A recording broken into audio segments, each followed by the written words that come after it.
Dr. Sarah Chen rubbed her tired eyes, the soft blue glow of multiple monitors casting shadows across her workstation at CERN's quantum computing lab. The particle accelerator data scrolling across her screen hadn't made sense for the past 3 hours.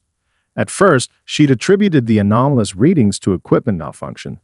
It wouldn't be the first time the sensitive instruments had acted up during the night shift. But there was something different about these patterns. They pulsed with mathematical precision, a symphony of quantum states that defied known physics. Sarah pulled up her previous failed experiments for comparison, her heart rate quickening as she recognized similarities to her work on quantum entanglement communication. Dr. Wang, she called out, her voice echoing through the nearly empty lab. Could you take a look at this? Marcus Wang, her colleague in the adjacent materials science department, wandered over. His perpetually disheveled lab coat and coffee-stained shirt suggested he'd been pulling another late night as well. What have you got, Sarah? These patterns, they're not random noise. Look at the periodicity.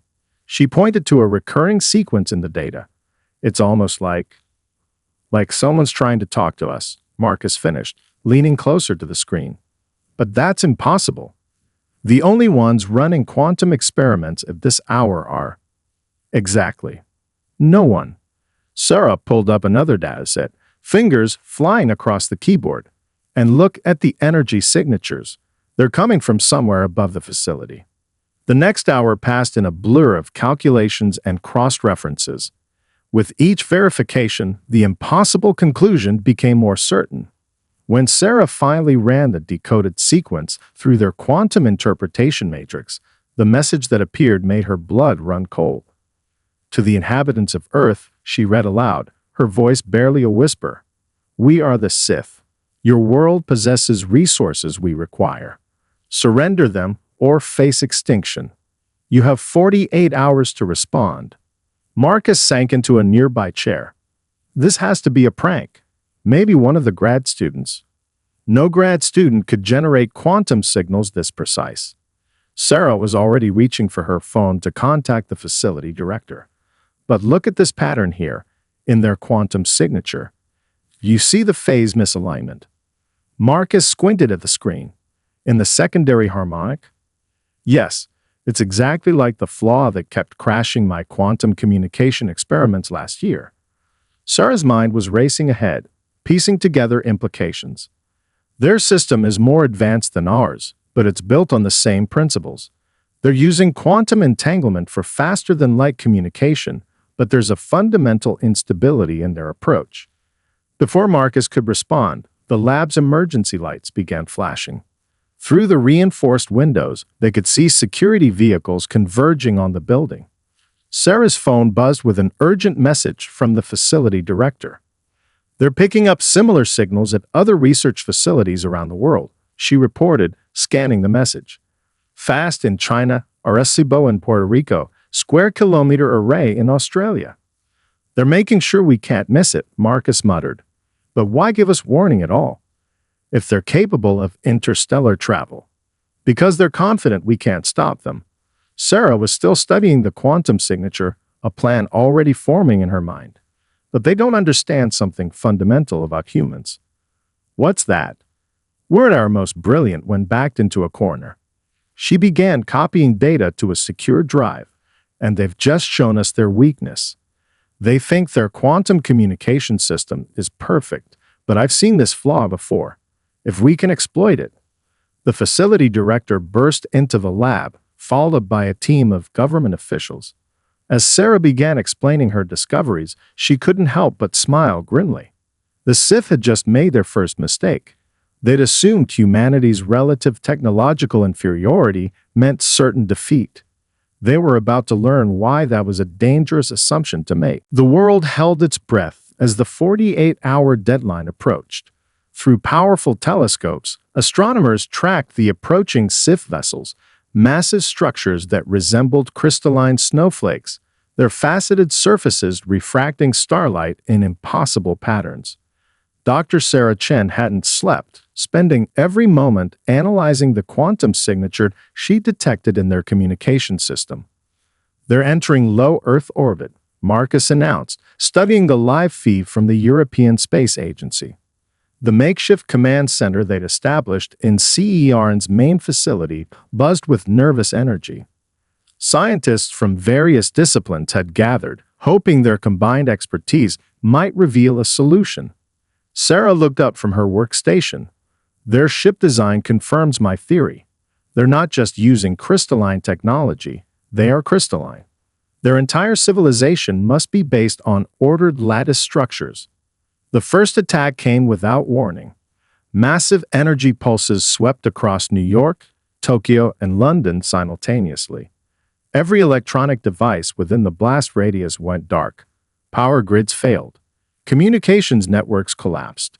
Millions of people watched helplessly as their technology-dependent world ground to a halt. But Sarah noticed something extraordinary. "Marcus, look at these impact maps," she called out, spreading satellite images across her desk. "See the gaps in the attack pattern." Marcus leaned in, his eyes widening. The industrial zones. They completely avoided areas with heavy manufacturing activity. Exactly. And what do those areas have in common? Mechanical vibrations, acoustic interference, regular sound patterns from machinery. Marcus paused, realization dawning. "You think they're sensitive to certain frequencies." Before Sarah could respond, an alarm blared through the facility. A Sith scout ship had been detected approaching Geneva. The crystalline vessel descended from the clouds, its surface shimmering like diamond under sunlight. Security teams scrambled to evacuate the building, but Sarah remained rooted at her station. "We need a sample," she muttered, quickly typing commands into her system. "If we could analyze their material structure." The scout ship fired, its energy pulse racing toward the facility. But at the last moment, the beam curved away, deflected by the deep humming of the particle accelerator beneath their feet. The ship retreated, leaving behind a small fragment that had detached during its hasty departure. Hours later, Sarah and Marcus worked in their reinforced lab, examining the crystalline shard under powerful microscopes. The piece was smaller than a fingernail, but contained structure more complex than any terrestrial crystal. "The lattice pattern is incredible," Marcus remarked, adjusting the microscope settings. "It's like a computer and a living cell combined into one structure." Sarah was about to respond when Marcus accidentally bumped the examination table. The shard slid across the surface, passing near a rack of humming equipment. The crystal made a faint ringing sound, then developed a hairline crack. Both scientists froze. "Did you see that?" Sarah whispered, excitement creeping into her voice. "The resonance frequency of that cooling fan, it affected the crystal structure." Marcus carefully moved the shard closer to the equipment. More cracks appeared, spreading like tiny lightning bolts through the alien material. Their crystalline nature makes them vulnerable to certain sound waves. That's why they avoided the industrial zones. And why their attack beam curved away from our particle accelerator, Sarah finished. She was already reaching for her phone. "We need every acoustics expert you can find. Musicians, sound engineers, anyone who understands wave harmonics." As she made calls, Marcus continued studying the fragmented crystal. They thought their technology made them invincible, but they never considered that their greatest strength could also be their greatest weakness. "That's the difference between us and them," Sarah replied, a determined smile crossing her face. "Humans learn to adapt around our weaknesses. The Sith never had to, and now that oversight is going to cost them everything." The ancient catacombs beneath Paris had never been designed to house an advanced research facility. Yet here, in the darkness below the City of Light, humanity was planning its resistance. Dr. Sarah Chen wiped condensation from a makeshift whiteboard as she reviewed the latest test results with her expanding team. The Forge, as they'd nicknamed their underground laboratory, had been operating for 2 weeks now. The space was a maze of repurposed metro tunnels, reinforced with steel plates and filled with salvaged equipment. Power came from a clever combination of geothermal taps and modified solar arrays hidden in abandoned buildings above. "The resonance patterns are becoming clearer," Sarah explained to the assembled scientists. The group was an unusual mix. Physicists worked alongside musicians. Engineers collaborated with geologists. Each Sith crystal responds to specific frequency combinations. Marcus appeared from a side tunnel, accompanied by Jean-Pierre Dubois, a master violin maker from the Paris Conservatory. The elderly craftsman carried one of his instruments, modified with sensors and electronic components. "Show them what we discovered," Marcus said, nodding to Jean-Pierre. The violin maker positioned his instrument beneath a suspended crystal fragment. As he drew the bow across the strings, the crystal began to vibrate. But when he played a specific sequence of notes, a minor chord with an unusual harmonic, the alien material developed visible stress patterns. "It's not just the frequency," Jean-Pierre explained, his accented English precise. "It's the combination of overtones, like a key fitting into a lock." Sarah's mind raced with possibilities. Their crystalline structure is more complex than we initially thought. It's not enough to hit them with simple sound waves. We need to match the resonance patterns of their internal lattice. A distant rumble interrupted their discussion. Everyone froze, listening to the sound of Sith ships passing overhead. Their underground sanctuary had saved them from the third wave of attacks, but the aliens were becoming more thorough in their sweep patterns. "We need to work faster," Marcus said quietly. "They're systematically destroying our surface infrastructure. If we don't find a way to fight back soon." He didn't need to finish the thought. Everyone knew the stakes. Sarah turned to a young engineer who had been tinkering with an array of speakers. "How close are we with the prototype?" "The basic system works," she replied, adjusting some connections. "We can generate the frequencies we need, but the power requirements are massive, and we need better ways to focus the sound waves." Jean-Pierre had been studying the crystal thoughtfully. "In my workshop, before the attacks, I used special woods for their acoustic properties. Different materials shape sound in different ways. Perhaps." "That's it," Sarah exclaimed. "We're not just looking for the right frequency. We need the right medium to transmit it. Marcus, your work with materials could help us design acoustic lenses," he finished, already reaching for a tablet. "We could focus and amplify the sound waves, like a laser but with audio." The team worked through the night, testing combinations of materials and frequencies. In one corner, Jean-Pierre collaborated with acoustics engineers to design specialized resonating chambers. In another, Marcus and his materials science team developed new composites to channel and focus sound waves. Sarah moved between groups, coordinating efforts and refining theories. The Sith's perfect crystalline nature was their weakness. They had no natural defense against carefully tuned acoustic attacks. Their rigid, ordered structure couldn't adapt or dampen the vibrations like organic tissue could. As dawn approached, marked only by their synchronized watches in the windowless facility, Sarah gathered everyone for an announcement. "Tomorrow, we begin construction of the first full-scale sonic weapon," she declared. "The Sith think they've driven us into hiding, forced us underground. But down here, in the darkness, we're building something they never expected, a way to shatter their perfect crystalline world."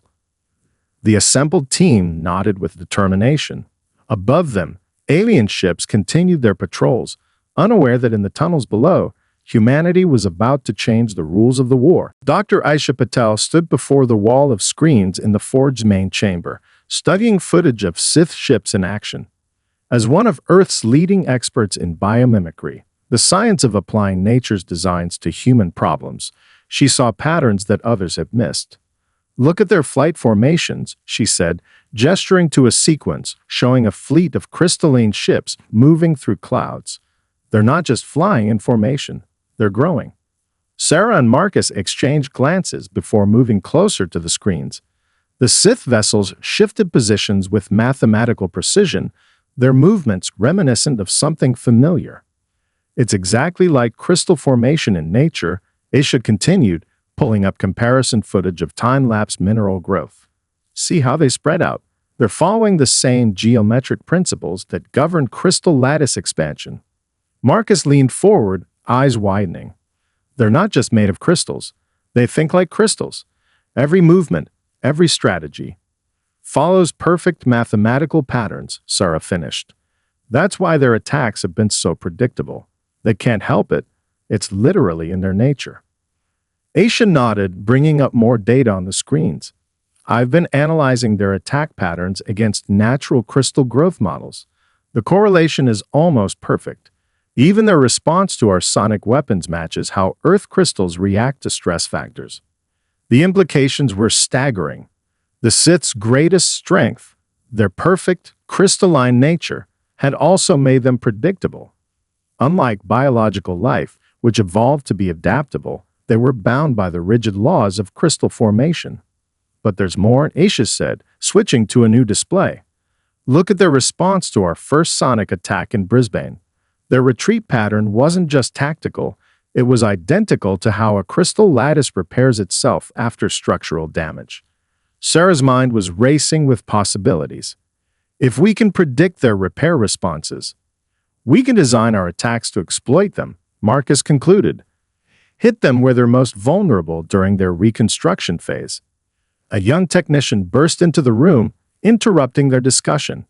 Dr. Chen, we're picking up unusual activity above ground. The Sith ships are moving in new patterns. The screens shifted to live footage. The crystalline vessels were indeed behaving differently, their movements more erratic than ever before. They're adapting, Aisha observed, but there was excitement rather than worry in her voice. Look at the stress patterns in their formations. They're trying to break free of their natural crystal growth constraints, but it's causing structural instability. Sarah studied the data scrolling across her tablet. The energy readings are off the charts. They're expending massive amounts of power to maintain these new patterns. Because it goes against their very nature, Aisha explained. Imagine trying to force a square crystal to grow in circles. The amount of energy required to overcome natural growth patterns would be enormous. Marcus was already running calculations on his computer. If we time our sonic attacks to coincide with these moments of instability, we could shatter their entire command structure, Sarah finished. She turned to the team of engineers standing ready nearby. Modify the sonic arrays. We need to be able to detect these moments of crystal stress and respond instantly. As the team rushed to implement the new strategy, Aisha continued studying the Sith movements. They're so perfect, so orderly. They've never encountered a species that thinks differently than they do. That's why we'll win, Sarah said firmly. Humans are messy, unpredictable, creative. We break patterns, we adapt, we find solutions where none should exist.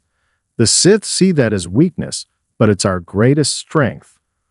Above them, the crystalline ships continued their new, energy-draining maneuvers, desperately trying to break free from the patterns that defined their existence.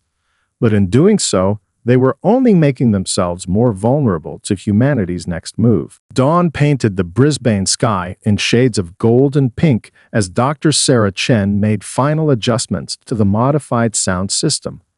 The Queensland Performing Arts Centre had been transformed into something entirely new, its acoustic perfection repurposed as a weapon.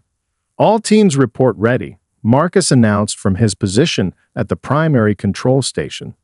They had chosen Brisbane carefully for this first major test. The city's location and natural harbor made it an ideal target for Sith crystal harvesters, and the Performing Arts Center's architecture accidentally created perfect acoustic focusing chambers. Sarah checked the readings on her tablet one last time. Resonance arrays are aligned. Dr. Patel, how's our prediction model looking? Aisha studied the holographic display showing crystal growth patterns. According to the simulation, they should follow this approach vector. She traced a line across the 3D map. Their crystalline nature won't let them deviate, it would require too much energy. The waiting was the hardest part. They had deliberately leaked information about a non-existent mineral deposit to attract the Sith's attention. Now they could only hope the aliens' predictable nature would work in their favor.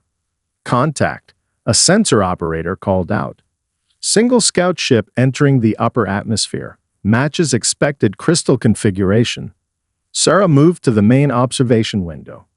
Through specially treated glass, she watched the crystalline vessel descend from the clouds. It was beautiful in a terrible way, its faceted surface catching the morning light like a massive diamond. Primary acoustic array charged at 60%, Marcus reported. 70%. 80. The Sith ship moved exactly as Aisha had predicted, following the mathematically perfect approach path. Sarah allowed herself a small smile. The aliens' inability to think outside their crystalline patterns would be their undoing. They're in optimal range, Aisha announced. Crystal structure fully exposed. Sarah took a deep breath. Initiate sonic sequence. The air itself seemed to shiver as the modified speakers activated. The sound was barely audible to human ears, a faint, high-pitched tone that made teeth itch and skin tingle. But its effect on the Sith vessel was immediate and dramatic. Rainbow-colored stress patterns appear across the ship's surface, spreading like cracks in ice. The vessel attempted to retreat, but its movements became erratic, stuttering as the carefully tuned frequencies disrupted its crystalline structure. Power to maximum, Sarah ordered. Focus all arrays on the primary stress points. The ship's surface began to splinter, fractures spreading through its perfect geometric patterns. For a moment, it hung in the air like a massive, broken mirror. Then it shattered. Crystalline fragments rained down into the harbor, each piece already dissolving into harmless mineral dust. The control room erupted in cheers, but Sarah noticed something odd in the sensor readings. Look at these energy signatures from the debris. The crystal fragments are transmitting. Aisha leaned in to study the data. They're sending out some kind of distress signal. The patterns, they're not just communication. It's fear. Fear? Marcus asked, surprised. Can crystalline beings even feel fear? Not like we do, Aisha explained. But look at these oscillation patterns. Their entire structure is resonating at frequencies we've never seen before. They're responding to a threat they never imagined possible. Before they could discuss it further, alarms blared across the control room. Multiple ships detected entering the atmosphere, the sensor operator reported. Larger than anything we've seen before. Sarah watched the new vessels descend. Their formation was different. Tighter, more defensive. They're learning, she said quietly. Not quickly, not easily, but they're adapting. Good, Aisha replied with unexpected fierceness.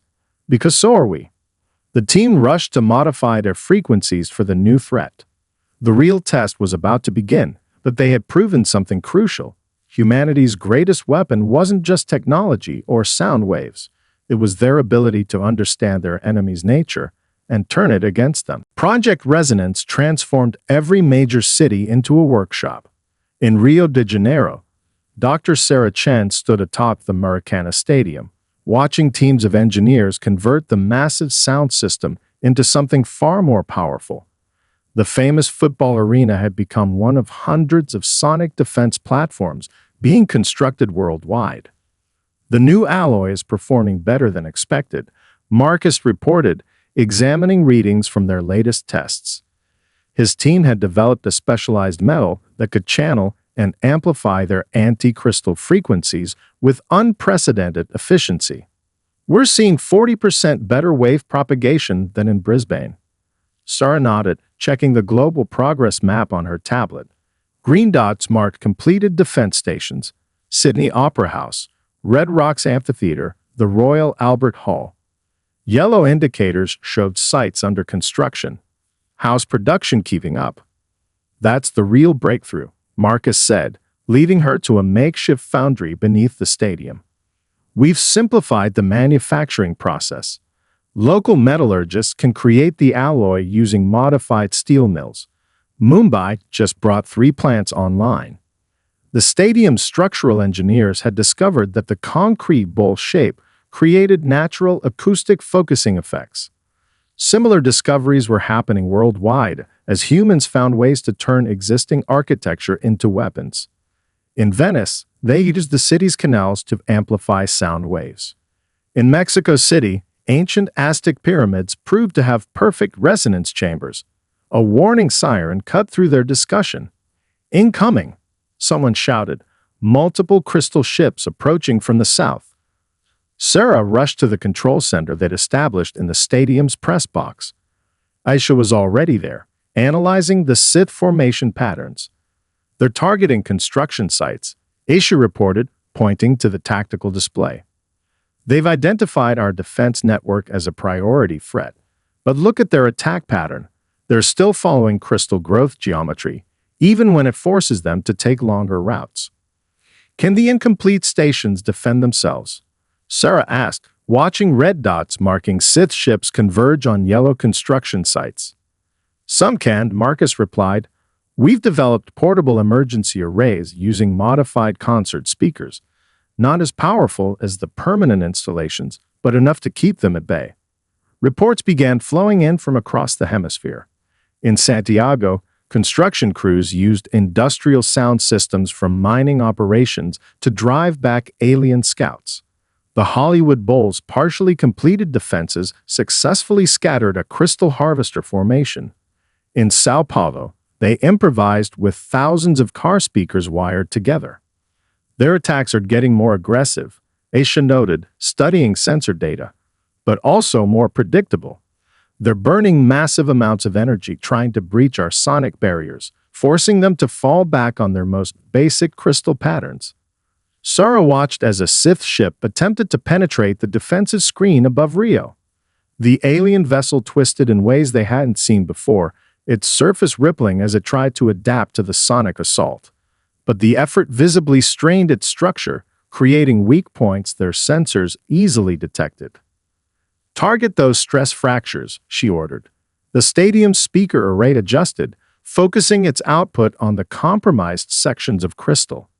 The ship's surface began to splinter, light refracting through growing cracks until the entire vessel burst apart. Status update from the global network, Marcus called out, reading from his screen. Tokyo's array is online. London's completing final calibration. Moscow reports their network will be operational within 6 hours. Sarah allowed herself a moment of pride. Humanity had taken a technology designed for entertainment and art, sound systems meant for music and celebration, and turned it into their salvation. The Sith's arrogance in assuming humans would simply surrender had been their first mistake. Their inability to comprehend human creativity and adaptability had been their second. Dr. Chen, a technician, called out, "We're detecting unusual energy readings from the Sith fleet in orbit. They're massing for something big." "Let them come," Sarah replied, her voice steady. "Every attack teaches us more about their weaknesses, and we're very quick learners." The sun set over Rio de Janeiro as more green dots appear on the global map. Humanity's defensive network was nearly complete. Soon, they would show the Sith exactly what happened when you underestimated human ingenuity. The CERN facility hummed with nervous energy as Dr. Sarah Chen made final adjustments to the quantum interference matrix. After weeks of preparation, they were about to attempt something unprecedented, combining their sonic defense network with targeted quantum disruption.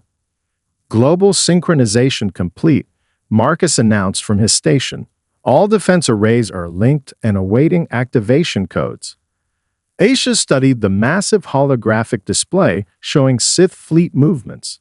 They're positioning for a full-scale assault. Every crystal ship they have, all moving in perfect geometric formation. Sarah nodded, watching the crystalline armada arrange itself in the upper atmosphere. The alien vessels formed an intricate three-dimensional lattice, their surfaces gleaming in the sunlight. It was beautiful in a terrifying way, like a snowflake designed to end the world. "Their pattern is exactly what we predicted," Aisha continued. "They're forming a macro-scale crystal structure.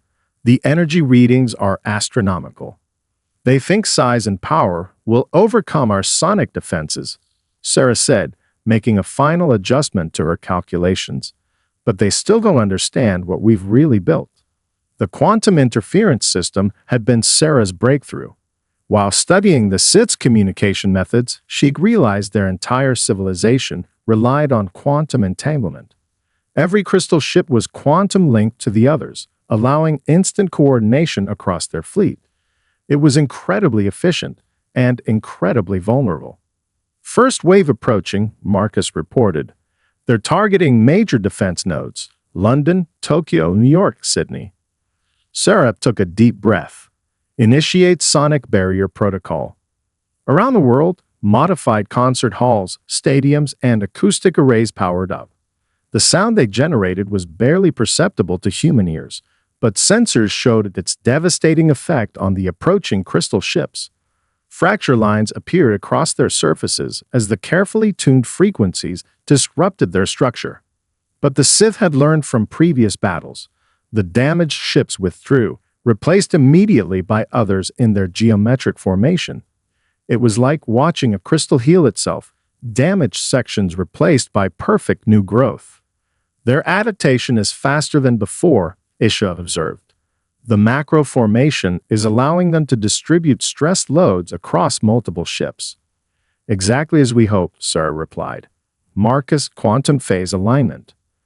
Synchronized across all stations. Ready on your mark. Sarah allowed herself a small smile. Initiate quantum interference pulse. The effect was instantaneous. The quantum entanglement field that linked the Sith fleet became their undoing. The disruption rippled through their formation at faster-than-light speed, amplified by their own crystal structure. Each ship's quantum field interfered with its neighbors, creating a cascading resonance effect. Energy readings are going critical, Marcus reported, excitement creeping into his voice. Their quantum network is collapsing. On the main display, the perfect crystalline formation began to break apart. Ships spun out of position, their precise geometry shattered by the combined sonic and quantum assault. The aliens tried to compensate, but their rigid, crystalline nature worked against them. Every attempt to maintain formation only increased the quantum interference. They're trying to break their quantum links, Isha observed, watching the sensor data. But they can't. Their entire technology is built on quantum entanglement. They'd have to reject their fundamental nature.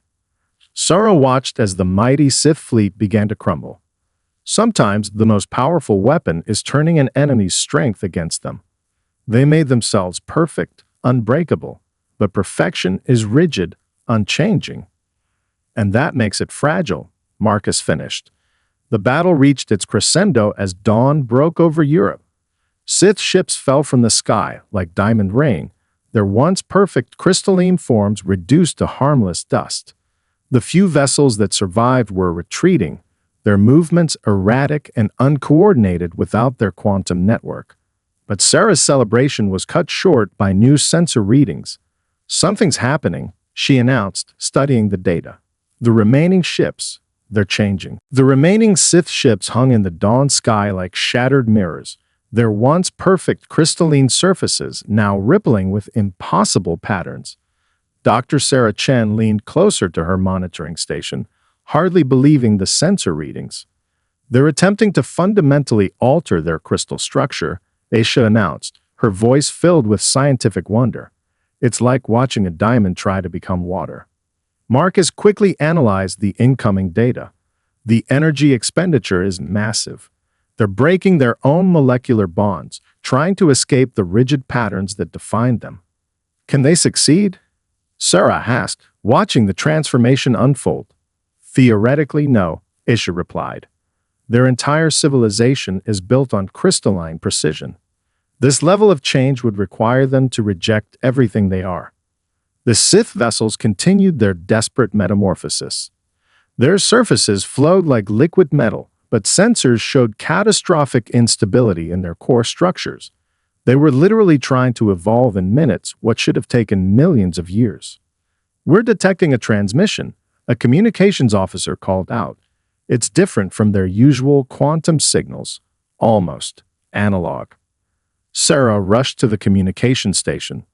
The message was crude by Sith standards, transmitted through simple radio waves rather than quantum entanglement, but its meaning was clear. They're surrendering, she announced to the silent control room. But more than that, they're sharing data.